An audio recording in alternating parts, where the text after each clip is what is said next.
What's going on, everybody? It's Frito here for your Overwatch. Big Daddy Jeff came in the clutch with the developer update, giving us info for all sorts of cool things. The rework to Torb, Pharah finally getting fixed for console players too. I know many of you were taken aback when I said Pharah wasn't very good on PC because she's still insane on console. That's getting addressed. More balance changes to Orisa, 76, McCree. New features coming. He addresses the issues some people had with recurring events and talk of the next social features that will be added to the game. First things first, the big torbjorn rework, Liam is actually covering in a separate video to go over in depth each ability as it was described on the forums. Essentially, as Jeff has described it, they're trying to get Torbjorn to be more flexible as a damage dealer. So he's less all in on the defensive playstyle, so they've moved some of his skill set around, and some of the benefits that he used to get from Molten Core now go into his Overload ability, which is going to be replacing his armor and scrap system so that he more frequently can get into the mix, brawling it up, which I think is really exciting. The turret is just a separate thing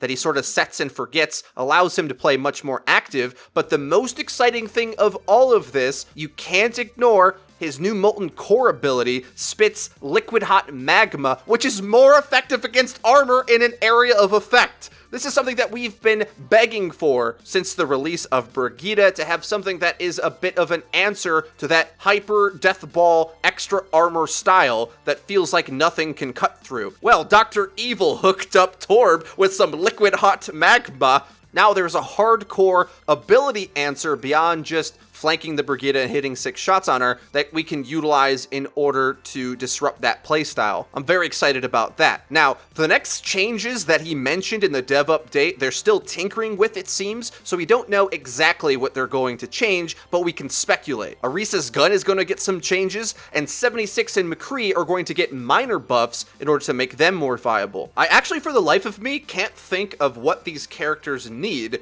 because to me at least, any place that you would see them being weak is more due to the fact that they just don't fit in the game particularly well at the moment. Pharmacy, on PC at least, isn't very good, so oftentimes you don't need the hit scan, and as well, with brawling and shielding in their way, Soldier and McCree are forced to shoot at barriers a lot of the time, whereas most of the other damage dealing characters either have ways to outmaneuver shielding abilities to get angles, or have kit that just goes at tanks directly. So I'm a little bit worried on this one, because I low-key think McCree is one of those hidden characters that could all of a sudden look really overpowered if a meta shift were to come into place. Right now, he's in a really stable place where you could pick him to outduel a Doomfist Sombra or Pharah, but often he himself isn't the best option to just place in any team comp, and isn't as flexible as, say, like Genji or Hanzo is right now. At the moment, anyway, the biggest things that are keeping 76 and McCree down is the fact that other heroes have bigger impact abilities or primary fire, and can get angles with mobility better. And I don't know if any buffs would even improve their capabilities to do that, so we'll have to see how those develop. Now, the one that I'm sure many of you were extremely excited to hear if you play on console is that Pharah is getting reworked a bit to be more of a high skill hero. This has been an issue that's been plaguing console players for the longest of time, and as Jeff Kaplan explained it, they're going to be reducing the splash damage and the reliance of splash that Pharah has in order to hit lower skilled shots, which to me indicates that they're going to focus more on Pharah's ability to hit directs. Now, the interesting thing is, Pharah kind of needs the splash damage in the current iteration to make her reliable at all, because if you simply removed it, a character like Hanzo would look even better than he already does in many cases against Pharah. So what I think they might do is speed up the travel time of Pharah's projectile, reduce the hitbox because it still is rather fat and easy and forgiving, so you have to be more accurate with it, but also reduce the splash damage. So similar to Hanzo, make the projectile more reliable,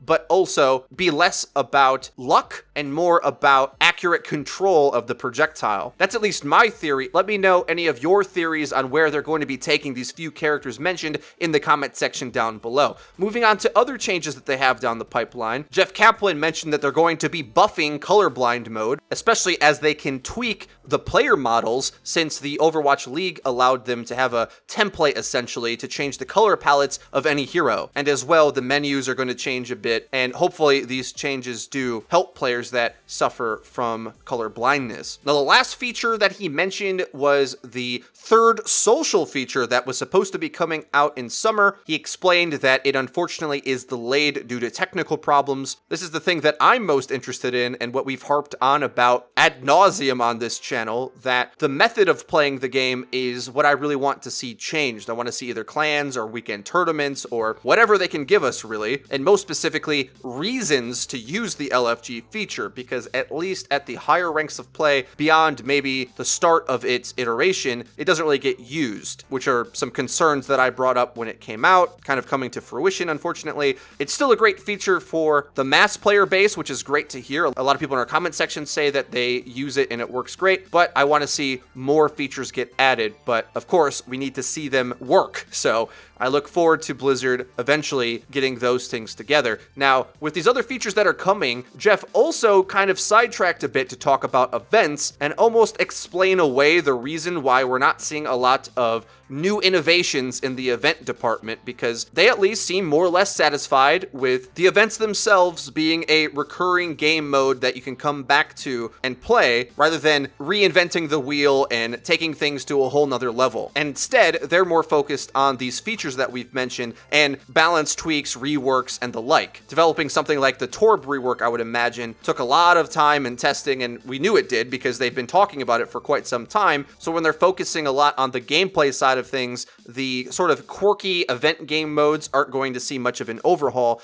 and that's understandable somewhat. I still don't think it quells the stale taste that playing the same exact game modes have when they come around again, but alas, at least we get some cool skins coming as well. And Jeff finally is giving me the Bride of Frankenstein skin that on this channel we have predicted and asked for Halloween events for the past couple years, and we're finally getting it. I mean, they eventually had to get around to it. They're running out of Halloween monsters to cover anyway, so the Junkenstein Monster will finally get a bride, basically the Bride of Frankenstein. I think we can expect the crazy elongated hair to be a feature, and I think no character fits the mold better than Widowmaker, because she has that real slender femme fatale figure, and I think a Bride of Frankenstein haircut would look very fitting on her. As well, she doesn't already have a Halloween skin, and other characters that I think would be close already have received skins, either recently or in previous events. So that's going to be my guess. Let me know your thoughts in the comment section down below. If you did enjoy the video, please be sure to leave it a like.